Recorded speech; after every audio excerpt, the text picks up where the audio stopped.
ابن الحسن صلواتک علیہ وعلی آبائہ فی هذه الساعة وفی کل ساعة ولیا وحافظا وقائدا وناصرا ودلیلا وعینا حتی تسکنہ ارزق طوعا وتمتعہ فیہا طویلا یا رب محمد وآل محمد صلی علی محمد وآل محمد وعجل فرج آل محمد اللہم صلی علی محمد وآل محمد ما شاء اللہ لا حول ولا قوة الا باللہ العلی العظیم اعوذ باللہ من الشیطان الرجیم بسم اللہ الرحمن الرحیم الحمدللہ الذی ہدانا لہذا وما كنا لنہتدی لولا ان ہدانا اللہ لقد جاءت رسل ربنا بالحق والصلاة والسلام علی رسولہ الثقلین محبوب رب المغربین والمشرقین جد الحسن والحسین ابی القاسم محمد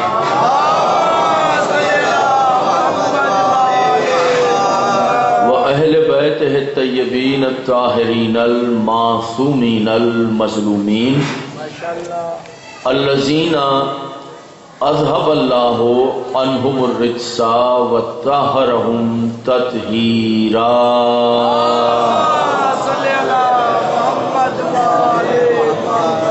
ولعنۃ اللہ علی اعدائہم اجمعین من یومنا ھذا الی یوم الدین اما بعد فقط قال اللہ تعالی فی کتابہ المبین و خطابہ المتین قولہ الحق بسم اللہ الرحمن الرحیم انما یرید اللہ لیذھب عنکم الرجس اہل البیت ویطہرکم تطہیرا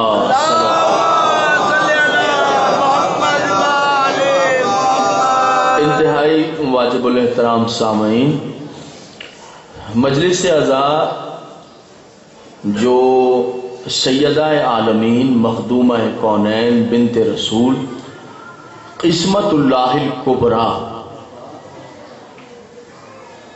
وہ بی بی کہ جس کی تعظیم میں نبیوں کا نبی کھڑا ہو جاتا ہے، اس شہزادی کی شہادت کے سلسلے میں اس مجلس کا انعقاد ہے، اور میری دعا ہے کہ سادات جنہوں نے اس مجلس کا اہتمام کیا ہے، انعقاد کیا ہے، اللہ انہیں رزق کثیر عطا فرمائے، اور دعا ہے کہ اللہ ان کی توفیقات میں مزید اضافہ فرمائے، اور آپ سب کے لیے دعا ہے کہ اللہ آپ کو ہر طرح کے ظالموں سے اپنی حفظ و امان میں رکھے، جو بیمار ہیں مولا انہیں شفا عطا فرمائے، جو بے روزگار ہیں اللہ روزگار عطا فرمائے، جو بے اولاد ہیں اللہ انہیں اولاد عطا فرمائے۔ دعائے خاص ہے کہ شہزادی کے بیٹے کا اللہ ظہور فرمائے، ہم سب کو اللہ ان کے نالین چومنے کا شرف عطا فرمائے۔ حضور علی 18 سالہ حیات طیبہ ہے سیدہ عالمین، 18 سال مختصر زندگی، 9 سال بابا کے گھر میں ہے اور 9 سال شوہر نامدار کے گھر میں۔ ظاہری بات ہے کہ مجھے آج اس 18 سالہ حیات طیبہ سوان حیات سے زندگی کے کسی ایک پہلو کو منتخب کر کے آپ کے سامنے پڑھنا ہوگا، اس لیے کہ یہ اشرا نہیں ہے، میں ایک مجلس پڑھ رہا ہوں۔ ظاہر ہے کہ ہر رخ ہی ایسا ہے اس حیات طیبہ کا کہ جس پر بہت زیادہ لکھا جائے، بہت زیادہ پڑھا جائے، اس لیے کہ جس قدر جناب سیدہ کی حیات طیبہ کا مطالعہ بڑھتا چلا جائے گا اس قدر ہی کائنات میں شرافت پھیلتی چلی جائے گی. سبحان اللہ. توجہ ہے یا نہیں ہوگی؟ یعنی اگر آپ یہ چاہتے ہیں کہ کائنات میں شرافت بڑھ جائے، شرافت پھیل جائے، شرافت کامل ہو جائے، تو ذکر زہرا مسلسل ہوتا رہے. میں نے آج اس حیات طیبہ سے ایک مقدمے کا انتخاب کر لیا ہے. مشکل ترین گفتگو ہے، اور ایسی گفتگو کہ اگر یہ کہا جائے کہ ہمالیہ پہاڑ اٹھا کر کاندھے پہ رکھ لیا جائے تو شاید آسان ہو، لیکن جس گوشے کو پڑھنے جا رہا ہوں وہ بہت سخت ترین ہے اور مشکل ترین ہے. لیکن ضروری ہے کہ یہ چیز بیان کی جائے اپنوں کے سامنے، بیگانوں کے سامنے، اس لیے کہ یہ کوشش کی جا رہی ہے کہ بی بی کے حیات طیبہ کا یہ جو گوشہ ہے اس کو چھپا دیا جائے، اس پر پردے ڈال دیے جائیں. بہرحال میں کوشش کروں گا کہ آسان طریقے سے اسے بیان کروں. دیکھتا ہوں کہ آپ حضرات تک یہ پیغام کس طرح پہنچتا ہے. جس گوشے کو پڑھ رہا ہوں تاریخ میں یہ ایک مقدمہ ہے. اس مقدمے، یہ ایک ایسا مقدمہ ہے جو رسول اللہ کے انتقال کے بعد اسلامی عدالت میں پیش کیا گیا. اس مقدمے کو تاریخ میں فدق کے نام سے جانا جاتا ہے، جسے آپ جاگیر فدق کہتے ہیں، مقدمہ فدق کہتے ہیں، باغ فدق کے نام سے جانتے ہیں. یاد رکھیے گا، آپ سنی ہوں، آپ شیعہ ہوں میری پلکوں پر، لیکن جب تک آپ فدق کے بارے میں علم حاصل نہیں کر لیتے اس وقت شیعہ ہوں یا سنی یہ نہیں سمجھ سکتے کہ اسلام کیا ہے. اللہ ہے ذرا سا مشکل، لیکن اگر یہ مشکل ہے تو کیا کیا جائے، اب اس کو نہ پڑھا جائے. وہ کون سا کالج ہے، وہ کون سی یونیورسٹی ہے کہ جہاں میں قوم کے نوجوان لڑکے اور لڑکیوں کو بھیجوں کہ وہاں جا کر مقدمہ فدق پڑھ لیں. وہ یہی منبر حسین کی خیرات ہے، یہی ہماری درسگاہ ہے جہاں بیٹھ کر ہم نے اس بات کی پوری کوشش کی جائے گی میرے خطاب میں کہ میری بات بھی واضح ہو جائے، پیغام بھی پہنچ جائے، فدق بھی سمجھ میں آ جائے، اور کسی کے دل پہ چوٹ بھی نہ لگے، کسی کو ٹھیس بھی نہ پہنچے، کسی کو پریشانی بھی نہ ہو. میں اس بات پوری کوشش کر کے، اس لیے کہ تہذیب زبان کی پہلی شرط ہے، بد تہذیبی سے تبلیغ نہیں ہوتی. یاد رکھیے گا، گالی کبھی تبلیغ کا باعث نہیں بنتی. اس بات کو دوبارہ سن لیں، میں ہوں یا آپ، یہ بات ذہن میں رہے کہ گالی کبھی تبلیغ نہیں کرتی. گالی سے تبلیغ نہیں ہوتی، دشمنی ہوتی ہے، لڑائی ہوتی ہے. تبلیغ اس قاعدے، اس شرافت سے ہوتی ہے جو آل محمد نے عطا کی. مل کر ایک بآواز بلند صلوات مخدومہ عالمین کی ذات.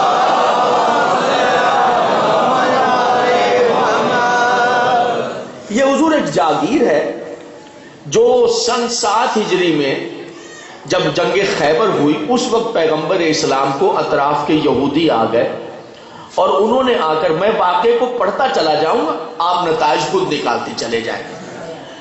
انہوں نے آ کر پیغمبر اسلام سے عرض کیا کہ مولا، ہم نے آپ کے بھائی کی قوت بازوؤں کو ملاحظہ کیا ہے، اگر ہمارے علاقے جاگیریں آبادیاں آپ کے بھائی کی تلوار سے محفوظ رہ جائیں تو ہدیہ تن، تحفہ تن ہم آپ کو یہ جاگیر، یہ پراپرٹی پیش کریں گے. پیغمبر اسلام نے ان سے وہ تحفہ، وہ جاگیر کے ڈاکومنٹس جو ہیں وہ قبول کر لیے. ادھر رسول اللہ کے ہاتھ میں وہ جاگیر کے ڈاکومنٹس آئے اور ادھر آپ نے اپنے بدن اطہر پر جبریل کے پروں کی ٹھنڈی ہوا کو محسوس کیا. سن رہے ہیں میرے دوست، متوجہ ہیں؟ ذرا سی جگہ خالی ہے، تھوڑا سا آگے آ جائیں. ذرا سا میں چاہتا ہوں موضوع پہ بڑی پکڑ رہے ہیں ہماری، اور ذرا سا آگے آ جائیں، پیچھے والے ذرا آگے آ جائیں، وہ پیچھے والے.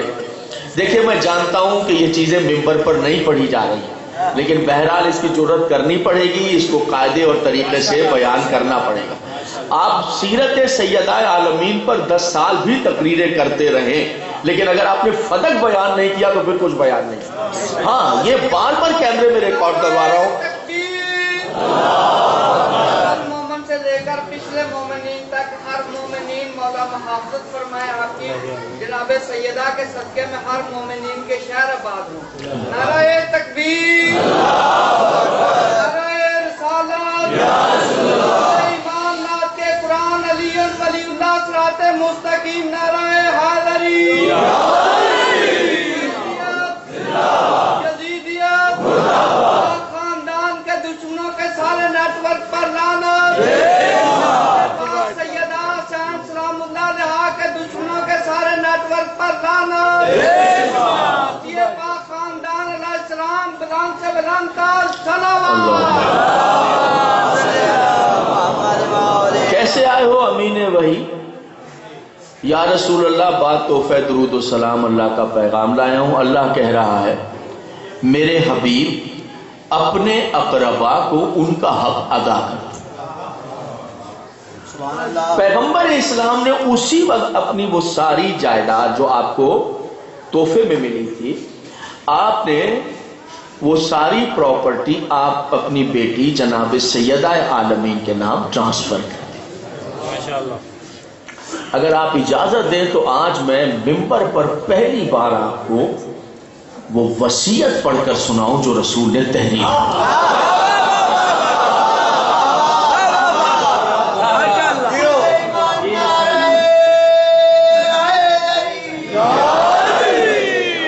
آپ نے لکھا کہ یہ تحریر میں محمد بن عبداللہ بن عبد المطلب بن ہاشم بن عبد مناف بن قصی بن فہر بن غالب بن عدنان بن مالک بن اسماعیل بن ابراہیم،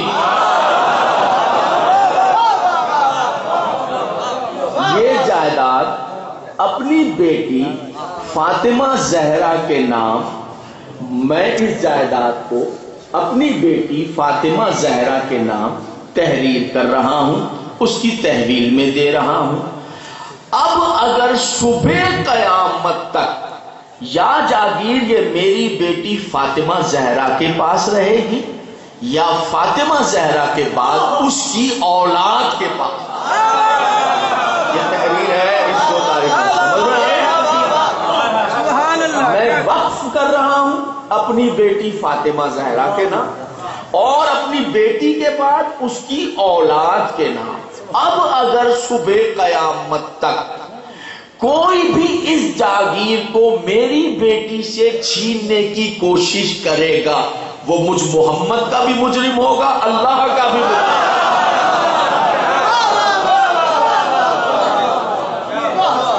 اچھا، پہلے تو یہ لکھا ہے کہ یہ تحریر ہے مجھ محمد بن عبداللہ بن عبد المطلب بن ہاشم بن عبد مناف. یہ نہیں لکھنا چاہیے، لکھنا چاہیے تھا یہ تحریر ہے مجھ محمد رسول اللہ کی. یہ نہیں لکھا، لکھا یہ تحریر ہے مجھ محمد بن عبداللہ بن عبد المطلب بن ہاشم کی. یہ رسول کی وسعت نظر ہے. رسول اللہ جانتے تھے کہ جب میری بیٹی یہ جاگیر مانگنے جائے گی تو میری بیٹی کے سامنے ایک جھوٹی حدیث رکھ دی جائے گی کہ جو نبی ہوتا ہے وہ اپنے بچوں کو اپنی وراثت نہیں دیتا، وارث نہیں بناتا، نہ اپنے باپ دادا سے وراثت لیتا ہے. اس لیے پہلے ہی شجرہ لکھا ہے کہ میں بیٹا ہوں عبداللہ کا.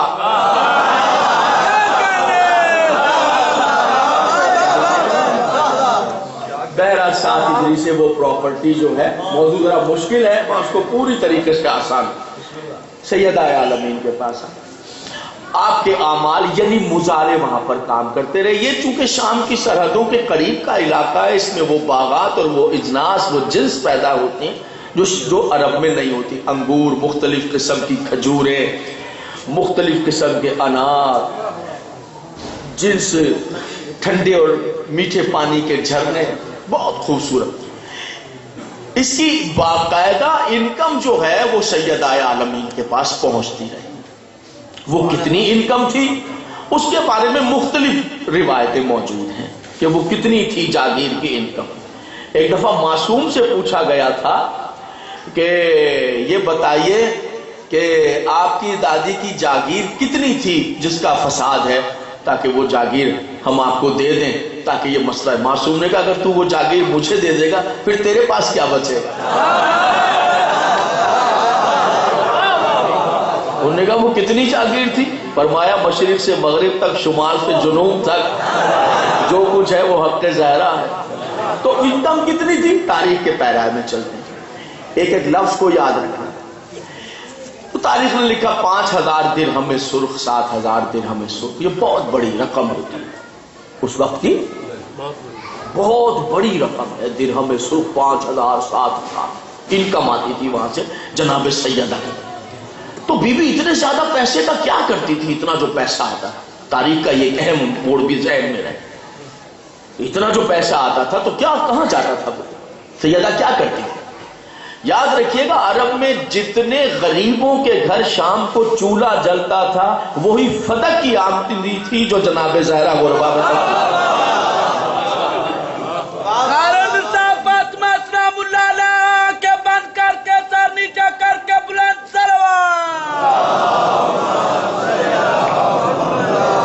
لیجیے حضور 11 ہجری آ گئی اور 11 ہجری میں انقلاب آ گیا. پیغمبر اسلام کی آنکھیں بند ہو گئیں اور دنیا الیکشن کی طرف چلی گئی. بذریعہ الیکشن ایک حکومت قائم کر لی گئی اور اس حکومت کے بادشاہ جو تھے وہ مقرر ہو گئے. اور پہلی اسلامی حکومت بعد رسول، اس نے جو پہلا کام کیا وہ کام یہ تھا کہ جو حق رسول اللہ اپنی بیٹی کو دے گئے تھے وہ حق رسول کی بیٹی سے چھین لیا. اور میں نے پہلے بھی کہا تھا کہ منزلیں بہت مشکل ہیں اور میں بڑی کوشش کروں گا کہ آسان راہ سے اس کے نتائج تک پہنچے. سیدہ عالمین کو جو مزار اعمال بے دخل ہوئے تھے وہ در دولت پہ آئے اور انہوں نے کہا کہ بی بی ہمیں بے دخل کر دیا گیا اور حکومت کے کارندے اس پر قابض ہوئے. آپ نے ارشاد فرمایا کہ میں اپنا حق لینے کے لیے خود دربار میں جاؤں گی. یہ بی بی نے فیصلہ کیا کہ میں اپنا حق لینے کے لیے خود دربار میں جاؤں. یہ بہت اہم موڑ ہے اور اس پر بہت زیادہ گفتگو کی ضرورت ہے کہ کیا بی بی نے ایسا کیوں کیا؟ ایک جاگیر کے لیے، ایک باغ کے لیے، ایک پراپرٹی کے لیے. یاد رکھیے کہ یہ صبح قیامت تک اسلام کی عورت کے سامنے جو سیرت ہے کہ جس پر اس کو عمل کرنا ہے وہ سیدہ عالمین کی سیرت ہے. اس بات کو دوبارہ سنیں. یعنی آپ اپنی عورت کو صرف ایک بات کہہ سکتے ہیں کہ تم نے اگر فالو کرنا ہے تو فقط رسول کی بیٹی کی سیرت ہے. قیامت تک آنے والی ہر عورت اس وقت تک شریف عورت کہلائے گی جب تک جناب زہرا کی کنیزی کے چلن پر رہے. اور جہاں وہ اس ڈگر سے ہٹ جائے گی تو پھر اس کا مطلب کہ وہ عورت تو ہے لیکن بامانی عورت نہیں ہے. میں مثال دیتا ہوں آپ کو. یہ برقع ہے، یہ چادر ہے، یہ دوپٹہ ہے، یہ اب پرانی باتیں ہو گئی ہیں. اب ماڈرن دور ہے، اب سائنس کا دور ہے، نیٹ کا دور ہے. اب یہ برقع کہاں رہ گیا اب، اور یہ دوپٹہ کہاں رہ گیا؟ یہ پرانی باتیں. یہ چادر کہاں رہ گئی؟ کالج میں جاتی ہیں تو ظاہری بات ہے کہ کالج میں 500 لڑکیاں پڑھ رہی ہیں، وہ دوپٹہ نہیں لیتی ہیں، برقع چادر نہیں لیتی ہیں، تو ایک میں کیوں لے لوں؟ مجھے شرم آتی ہے تو لہذا کل سے میں بھی برقع نہیں پہن کے جاؤں. نہیں، ایسا نہیں کرنا ہے. یاد رکھنا اگر 500 لڑکیاں نہیں لیتی ہیں برقع اور چادر نہیں اوڑھ کے جا رہی ہیں، حجاب نہیں پہن کے جا رہی ہیں، تو تمہیں شرمانے کی ضرورت نہیں ہے. شرم ان کو آنی چاہیے. اور اگر وہ تمہیں یہ پلٹ کر کہیں کہ ہم 500 لڑکیاں جو ہیں وہ جینز پہن کر آتی ہیں اور شرٹ پہن کر آتی ہے اور چادر کے بغیر آتی ہے تو تم نے برقع کیوں پہنا ہے، تو تم ان کو بتانا کہ کائنات میں 2 ہی کردار ہیں جن کے قدم پر چلنا ہے. یا تو یزید کی دادی ہندا کا کردار ہے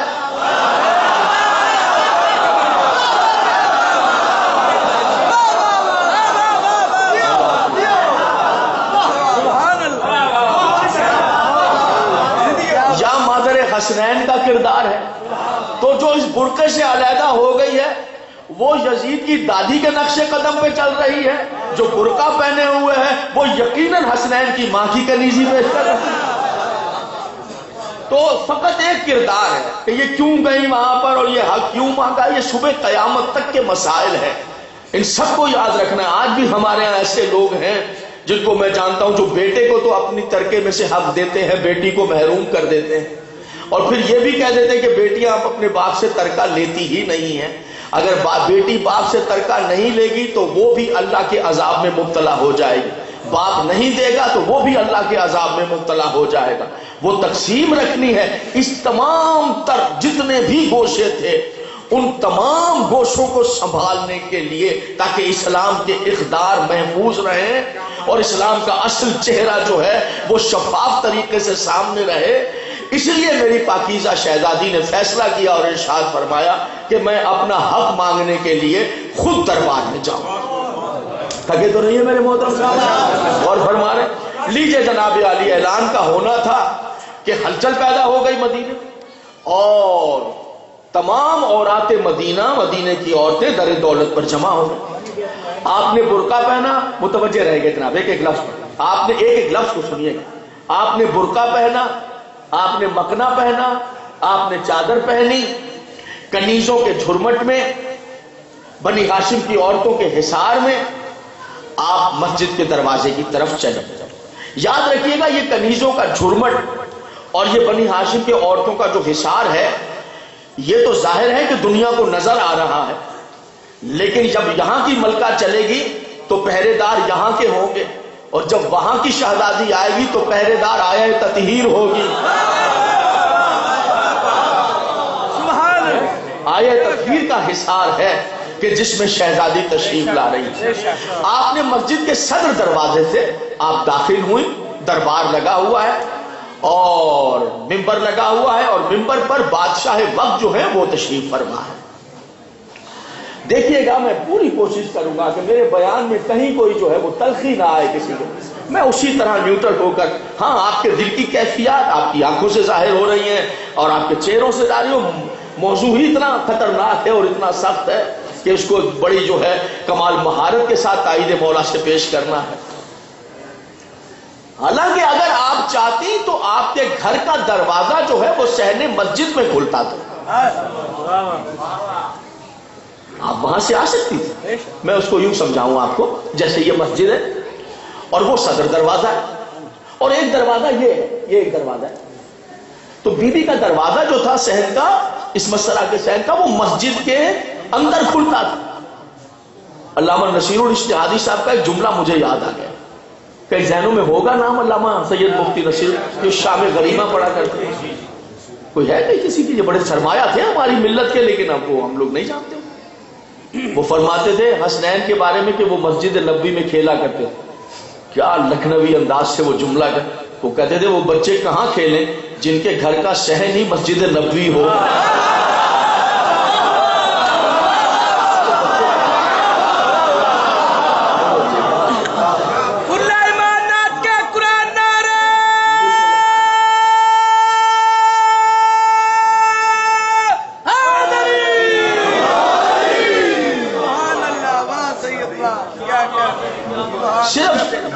صرف امیر المومنین کے گھر کا دروازہ، جناب حسنین کے گھر کا دروازہ معصومہ مسجد میں نہیں کھلتا تھا، بلکہ تمام صحابہ رضوان اللہ علیہم کا گھر کے دروازے مسجد کے صحن میں ہی کھلتے تھے۔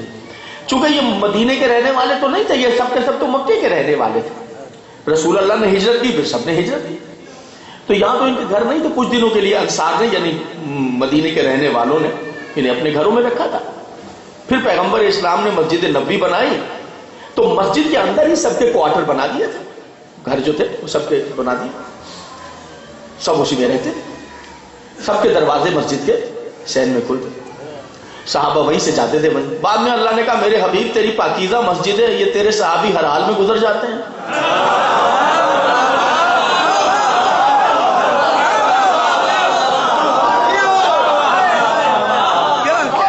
تو ایسا کر کے سب کے دروازے بند کر، رسول اللہ نے مسجد کے اندر سب کے دروازے بند کر دیے، مولا علی کا دروازہ کھلا چھوڑا۔ دبی دبی زبان میں سب نے عرض کی کہ یا رسول اللہ علی کا دروازہ کھلا چھوڑ دیا، ہمارے دروازے بند۔ پیغمبر نے سادہ سا جواب دے دیا، کہا نہ تو میں نے تمہارے دروازے بند کروائے اور نہ میں نے علی کا دروازہ کھلا چھوڑا، اللہ نے تمہارے دروازے بند کر دیے اور اللہ نے علی کا دروازہ کھلا چھوڑا۔ اب لوگ عموماً ہم سے شکایت کر بیٹھتے ہیں کہ صاحب آپ کو بیٹا چاہیے تو علی کے دروازے پر، رزق چاہیے تو علی کے دروازے پر، صحت چاہیے تو علی کے دروازے پر، گھر چاہیے تو علی کے۔ کچھ اور لوگ بھی ہیں التجا اتنی کرتے ہیں ہم، ہاں یقیناً ہوں گے، مگر جن کے دروازے اللہ نے بند کر دیے، بند دروازوں پر بھیک مانگنا کہاں کیا؟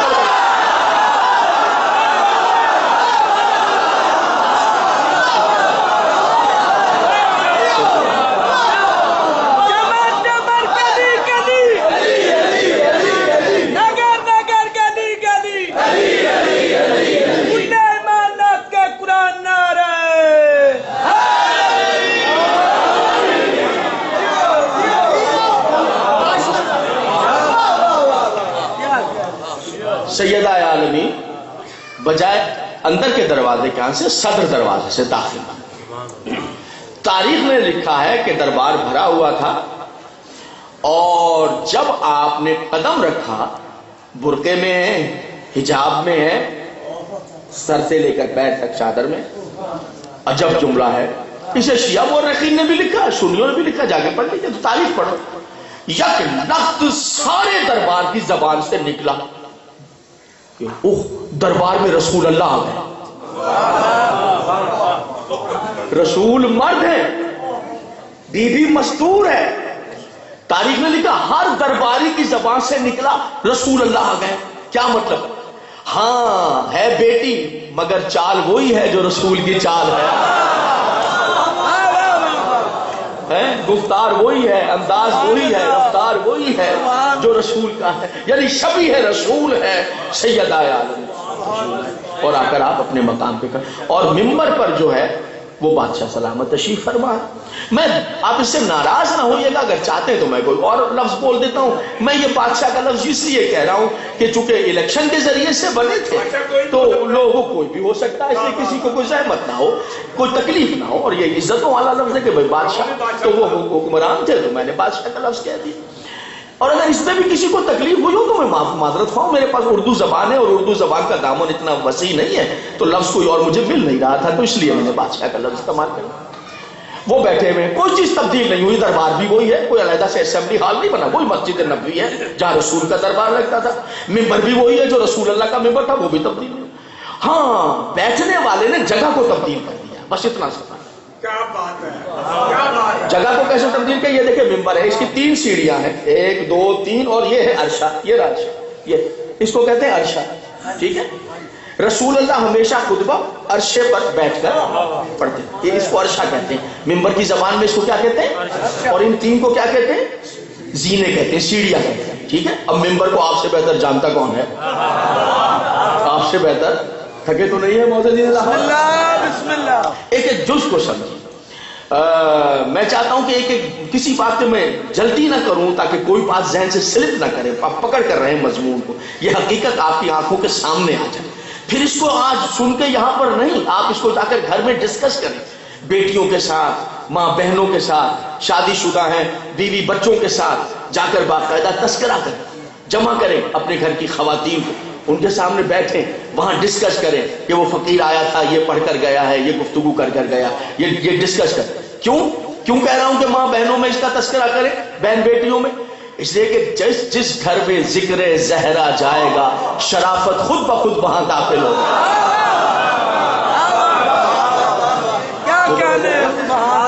توجہات ہیں؟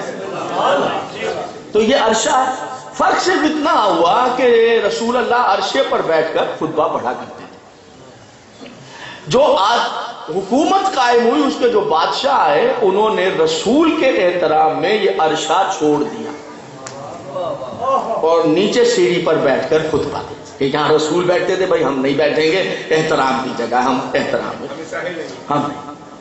جو دوسرے بادشاہ آ گئے 13 ہجری میں، انہوں نے رسول کے احترام میں یہ عرشہ چھوڑ دیا اور ان بزرگوں کے احترام میں پہلی سیڑھی چھوڑ دی، دوسری سیڑھی پر بیٹھ کر خطبہ پڑھا۔